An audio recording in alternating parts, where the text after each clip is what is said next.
this? Is there a way to mitigate any of this personally? Shutting your phone off doesn't even work, right? Well, so it does in a way. It's yes and no. The thing with shutting your phone off that is a risk is, how do you know your phone's actually turned off? It used to be when I was in Geneva, for example, working for the CIA. We would all carry like drug dealer phones. The old smartphones, old dumb phones. They're not smartphones, and the reason why was just because they had removable backs where you could take the battery out, right? And the one beautiful thing about technology is if there's no electricity in it, right? If there's no go juice available to it, if there's no battery connected to it, it's not sending anything because you have to get power from somewhere. You have to have power in order to do work. But now your phones are all sealed, right? You can't take the batteries out. So there are potential ways that you can hack a phone where it appears to be off, but it's not actually off. It's just pretending to be off, whereas in fact it's still listening in and doing all this stuff. But for the average person, that doesn't apply, right? And I got to tell you guys, they've been chasing me all over the place. I don't worry about that stuff, right? And it's because if they're applying that level of effort to me, they'll probably get the same information through other routes. I am as careful as I can, and I use things like Faraday cages. I turn devices off. But if they're actually manipulating the way devices display, it's just too great a level of effort, even for someone like me, to keep that up on a constant basis. Also, if they get me, I only trust phones so much. So there's only so much they can derive from the compromise. And this is how operational security works. You think about what are the realistic threats that you're facing, that you're trying to mitigate.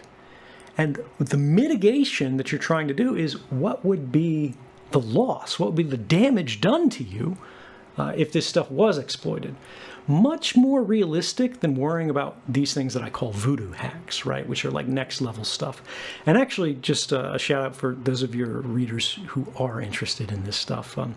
I wrote a paper on this specific problem. How do you know when a phone is actually off? How do you know when it's actually not spying on you? With a brilliant guy named Andrew Bunny Huang. He's an MIT PhD in, I think, electrical engineering. Called the introspection engine that was published in the Journal of Open Engineering. You can find it online. And it'll go as deep down in the weeds, I promise you, as you want. We take an iPhone 6, this was back when it was fairly new, and we modified it so we could actually not trust the device to report its own state, but physically monitor its state to see if it was spying on you. But for average people, right, this is academic. That's not your primary threat. Your primary threats are these bulk collection programs. Your primary threat is the fact that your phone is constantly squawking to these cell phone towers. It's doing all of these things because we leave our phones in a state that is constantly on. You're constantly connected, right? Airplane mode doesn't even turn off Wi-Fi really anymore. It just turns off the cellular modem. But the whole idea is we need to identify the problem. And the central problem with smartphone use today is you have no idea what the hell it's doing at any given time. Like, the phone has the screen off. You don't know what it's connected to. You don't know how frequently it's doing it. Apple and iOS, unfortunately, makes it impossible to see what kind of network connections are constantly made on the device and to intermediate them, going, I don't want Facebook to be able to talk right now. I don't want Google to be able to talk right now. I just want my secure messenger app to be able to talk. I just want my weather app to be able to talk. But I just checked my weather, and now I'm done with it, so I don't want that to be able to talk anymore. And we need to be able to make these intelligent decisions on not just an app-by-app basis, but a connection-by-connection basis, right? You want, let's say you use Facebook, because, for whatever judgment we have, a lot of people might do it. You want it to be able to connect to Facebook's content servers. You want to be able to message a friend. You want to be able to download a photograph or whatever, but you don't want it to be able to talk to an ad server. You don't want it to talk to an analytics server that's monitoring your behavior, right? You don't want it to talk to all these third-party things because Facebook crams their garbage into almost every app that you download, and you don't even know what's happening because you can't see it, right? And this is the problem with the data collection use today, is there is an industry that is built on keeping this invisible. And what we need to do is we need to make the activities of our devices, whether it's a phone, whether it's a computer, whatever, more visible and understandable to the average person, and then give them control over it. So, like, if you could see your phone right now, and at the very center of it is a little green icon that's your, handset, or it's a picture of your face, whatever, and then you see all these little spokes coming off of it. That's every app that your phone is talking to right now, or every app that is active on your phone right now, and all of the hosts that it's connecting to. And you can see right now, once every 3 seconds, your phone is checking into Facebook, and you could just poke that app, and then boom, it's not talking to Facebook anymore. Facebook's not allowed. Facebook's speaking privileges have been revoked, right? You would do that.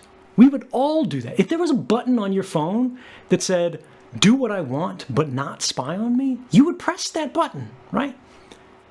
That button does not exist right now. And both Google and Apple, unfortunately, Apple's a lot better at this than Google, but neither of them allow that button to exist. In fact, they actively interfere with it because they say it's a security risk. And from a particular perspective, they actually aren't wrong there. But it's not enough to go, we have to lock that capability off from people because we don't trust they would make the right decisions. We think it's too complicated for people to do this. We think there's too many connections being made. Well, that is actually a confession of the problem right there. If you think people can't understand it, if you think there are too many communications happening, if you think there's too much complexity in there, it needs to be simplified. Just like the president can't control everything like that, if you have to be the president of the phone, and the phone is as complex as the United States government, we have a problem, guys. This should be a much more simple process. It should be obvious. And the fact that it's not, and the fact that we read story after story, year after year, saying all your data has been breached here, this company's spying on you here, this company's manipulating your purchases, or your search results, or they're hiding these things from your timeline, or they're influencing you or manipulating you in all of these different ways, that happens as a result of a single problem. And that problem is an inequality of available information. They can see everything about you, they can see everything about what your device is doing, and they can do whatever they want with your device. You, on the other hand, owned the device. Well, rather, you paid for the device. But increasingly, these corporations own it. Increasingly, these governments own it. And increasingly, we are living in a world where we do all the work, right? We pay all the taxes. We pay all the costs. But we own less and less. And nobody understands this better than the youngest generation.